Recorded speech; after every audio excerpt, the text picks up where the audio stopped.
You know, we all feel bad from time to time, and we all hate our negative feelings. It just feels bad to feel bad.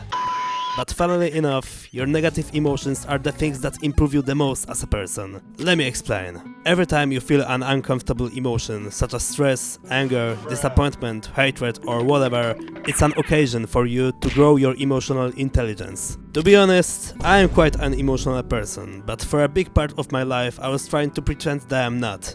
I was pretty much doing the opposite of what an emotionally intelligent person would do. I always had lots of stress in my life. A few years ago, I pretty much didn't know any methods to deal with my negative emotions, besides trying to suppress them, and so I was being controlled by them most of the time. I never had anyone to tell me how to actually live a calmer and a happier life, but through self-improvement and self-education, I changed. The thing that changed me the most was Stoicism, but today I want to tell you about something else. It's unpopular, but very effective. It's self-awareness. Every time you feel a negative emotion, you can A. Give into it, B. Suppress it, or C. Acknowledge its existence, logically name it, and accept it. In case you didn't listen, the best answer is C. Self-awareness is about noticing your emotions and naming them. It sounds funny, but it works. You know, in day-to-day life we are usually so occupied with what's happening in our lives that we completely forget to just focus on the present. We can't notice our feelings, because we are so focused on the outside events that provoke them, or on our random thoughts that provoke them. And so, we never accept our emotions. Rather, we let them be an imposter in the back of our mind. When I feel stressed, I try to focus on that feeling, to realize that no matter how strong this feeling is, it can't control the entirety of my mind. When you notice your emotions and accept them as they are, you see the reality, and you turn on your logic. Your unnoticed feelings, both positive and negative, can impair your logical thinking, but when you turn on your self-awareness, you get over them, and so your logical brain gains more control. And what's funny, the more intense your emotions are at the moment, the harder it is to notice them, because the more they control you, the harder it is to turn on your self-awareness. I don't know if it's a correct word, but I would call it a paradox. But at the same time, the more intense your emotions, the better they are for your self-improvement, because the harder it is to train your self-awareness on them.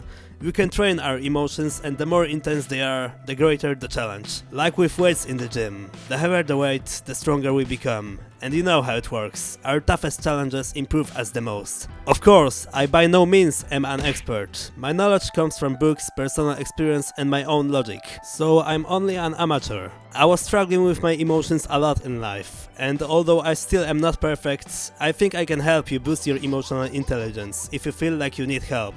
I am not a coach, but I can teach you something about self-improvement depending on what are your problems. If you want to have a talk with me, book a call with me, link is in the description. My goal is to give you somewhat of an older brother's advice. Growth is your duty, and I can help you in it. Thanks.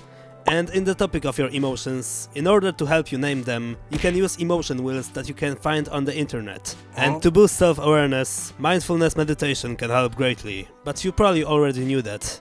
And for the fellow Christians watching this, treat your emotions as a gift from God. Even Jesus felt intense emotions at times. Your feelings are a very important part of your conscience. Think about it. When you see something as wrong, your emotions are what convinces you the most that it is wrong. For example, look at hatred. Hatred is usually bad. We shouldn't hate people. But we actually should feel hatred towards sin. Our emotions tell us to love what's righteous and to hate what's unrighteous. Even your most uncomfortable feelings were created to help you.